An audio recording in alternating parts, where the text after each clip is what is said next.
আসসালামু আলাইকুম ভাইরা। জাদু নষ্ট করার আশ্চর্য তাবিজ। আজকে আমি আপনাদের যে তাবিজটি দেখাতে চাইছি, সে তাবিজটি হচ্ছে জাদু নষ্ট করার আশ্চর্য একটা তাবিজ। ঠিক আছে? অনেকে জাদু টোনার কারণে শরীর সবসময় অসুস্থ থাকে, কিংবা ব্যবসা বাণিজ্য চলে না, কিংবা বাড়িতে সংসারে দেখবেন অশান্তি লেগেই থাকে। তো সেই ক্ষেত্রে এই তাবিজটা ব্যবহার করা যেতে পারে। কিন্তু তাবিজটি ব্যবহার করতে গেলে সঠিক নিয়মে তাবিজটি ব্যবহার করতে হবে। আমি এই তাবিজটি আপনাদের সঠিক নিয়ম বলবো, কিভাবে এই তাবিজটি তৈরি করতে হবে, কোন কালির দ্বারা এই তাবিজটি লিখতে হবে, এবং তাবিজটি তৈরি করতে গেলে কি কি শর্ত আপনাদের মানতে হবে। ঠিক আছে? এই তাবিজটি পুরোপুরি দেখার জন্য আপনারা ভিডিওটি পুরো দেখুন। প্রথমে আপনাদের তাবিজটি আমি দেখিয়ে দিচ্ছি। তাবিজটি আপনারা দেখুন এবং এটাকে ভালো করে স্ক্রিনশটটা তুলে রাখবেন, যাতে আপনাদের সাহায্য হবে স্ক্রিনশটটা দিয়ে। তাবিজটি প্রথমে দেখিয়ে দেবো এনাদের। এই তাবিজটি আপনাদের দেখিয়ে দিলাম। এই তাবিজটি আপনাদের তৈরি করতে গেলে শুক্রবার দিন আপনাদের জুম্মার নামাজের পরে এটা তৈরি করতে হবে।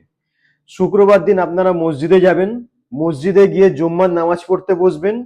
জুম্মার নামাজের শেষে যেখানে আপনি বসে আছেন সেই জায়গাতেই বসে থেকে এই তাবিজটি তৈরি করতে হবে, এবং মুখটা আপনার কাবা শরীফের দিকে হতে হবে। ঠিক আছে? এই তাবিজটি তৈরি করতে গেলে কি কি করতে হবে এবং নিয়ম কি কি মানতে হবে, এটা ভালোভাবে আপনারা শুনুন। জুম্মার নামাজের পরে আপনারা যখন বসে আছেন, এই তাবিজটি যতক্ষণ বানাবেন ততক্ষণ কারোর সাথে কোনো কথা বলা যাবে না। সব থেকে প্রথম নিয়ম হচ্ছে এটা। আপনারা প্রথমে নামাজ পড়লেন, নামাজ পড়ে আপনারা কাবা শরীফের দিকে মুখ করে বসে আছেন, ওই জায়গাতেই বসে আছেন যেখানে আপনারা নামাজ পড়েছেন। আপনারা এমন প্রথম থেকেই এমন একটা নামাজের জায়গা বেছে নেবেন যেখানে আর কি শান্তি জায়গা থাকবে, কিংবা একটা কোণার ধারে যেখানে আপনাদের তাবিজটি লিখতে কোনো অসুবিধা হবে না। ঠিক আছে? প্রথমে সেটা মাথায় রেখেই আপনারা জায়গাটা প্রথম থেকেই বেছে নেবেন, কেননা জায়গা চেঞ্জ করা যাবে না। জায়গা আপনাদের ওই সেই জায়গাতেই বসে থাকতে হবে যেখানে আপনারা নামাজ পড়েছেন। আচ্ছা, সব থেকে প্রথমে আপনাদের একবার সূরা ফলাক আপনাদের পড়তে হবে। ঠিক আছে? আবার শুনুন, সব থেকে প্রথমে নামাজের পরে তাবিজ লেখার আগে আপনাদের সূরা ফলাক একবার পড়তে হবে। তারপরে একবার পড়তে হবে সূরা নাস। এবার সূরা ফলাক, সূরা নাস পড়ার পর ডান দিকে কাঁধে আপনাদের একবার ফুঁ দিতে হবে। তারপরে বাঁ দিকের কাঁধে আপনাদের ফুঁ দিতে হবে। ঠিক আছে? এইটুকু আপনারা বুঝতে পেরেছেন এই পর্যন্ত। এরপরে কি করবেন এরপরে বলছি। ঠিক আছে? পাঁচবার আপনারা এরপরে সূরা ফলাক এবং সূরা নাসের পরে আপনারা দু কাঁধে ফুঁ দেবেন। তারপরে পাঁচবার আপনারা দুরূদ শরীফ পাঠ করবেন। ঠিক আছে? পাঁচবার দুরূদ শরীফ পাঠ করবেন। বুঝতে পেরেছেন? পাঁচবার দুরূদ শরীফ পাঠ করার পর এরপর আপনারা তাবিজটি লিখতে আরম্ভ করবেন। এবার তাবিজটি লিখবেন কি দিয়ে প্রথমে সেটা আপনাদের সঠিকভাবে বলে দিচ্ছি। তাবিজটি লিখবেন জাফরান কালির দ্বারা। জাফরান কালিটা কি করে বানাবেন? গোলাপ পানিতে জাফরান ভিজিয়ে রাখবেন, এবং ওইখান থেকে যে জাফরানি রং বা জাফরানি কালি যেটা বেরোবে তার দ্বারা আপনাদের এই তাবিজটি লিখতে হবে। তো এবার এই তাবিজটি লেখার সময় আপনাদের একটা সূরা মনে মনে পড়তে হবে। সেই সূরাটা আপনাদের দেখিয়ে দিচ্ছি, এবং আমি খুব স্লো মুভমেন্টে আপনাদের সূরাটা বলছি।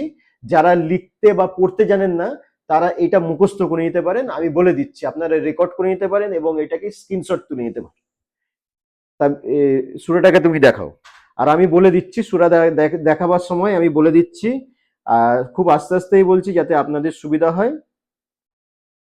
আলা ইউফ লিহুস সাহিরু হাইসু আতা।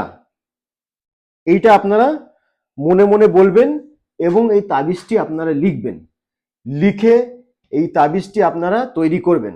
আপনারা তাবিজটি রেডি করলেন মসজিদে, রেডি করে এবার বাড়িতে নিয়ে আসবেন। এই তাবিজটি ব্যবহার করার আগে এই তাবিজটি আপনার নিজের যদি প্রয়োজন হয় নিজে ব্যবহার করতে পারবেন, এবং আপনার ছেলে মেয়ে কিংবা আত্মীয় স্বজন যার দরকার আছে তাকে তাবিজটি আপনি ব্যবহার করতে দিতে পারেন। এবার ব্যবহার করার আগে কি করতে হবে, এই তাবিজটি আপনারা লিখলেন, লিখে আপনারা ফোল্ড করলেন। ফোল্ড করে সব থেকে প্রথমে আপনারা ধুনো জ্বালাবেন, ধুনো বা লোবান যাকে বলা হয়। লোবান জ্বালিয়ে এই তাবিজটিকে আপনারা তার ধুঁয়োতে আপনারা কিছুক্ষণ ধুঁয়ো দেবেন এটাকে, ঠিক আছে? মানে লোবান জ্বালিয়ে যে ধুঁয়োটা উঠবে সেই ধুঁয়োটা দেখাতে হবে এই তাবিজকে, এবং দেখিয়ে এই তাবিজটি আপনারা কবজের মধ্যে পুরে দেবেন। কবজের মধ্যে পুরে দিয়ে এটা আপনারা মোম থেকে সিল করবেন।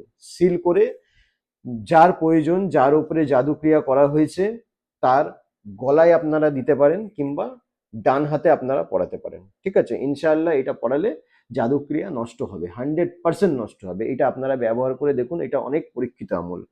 আর অনুমতি নিতে চাইলে ইনশাআল্লাহ আমি অনুমতি দেবো, আপনারা আমাকে কল করবেন, কিংবা কমেন্টে আপনারা অনুমতি চাইবেন, আমি ইনশাআল্লাহ অনুমতি দেবো আপনাদের। আর এই ধরনের আরো ভিডিও আমার চ্যানেলে আসছে। এই ধরনের ভিডিও আপনারা শিখতে চাইলে আমার চ্যানেলটাকে আপনারা সাবস্ক্রাইব করুন, আর এই ভিডিওটিকে বন্ধু বান্ধব আত্মীয় স্বজনের মধ্যে শেয়ার করুন।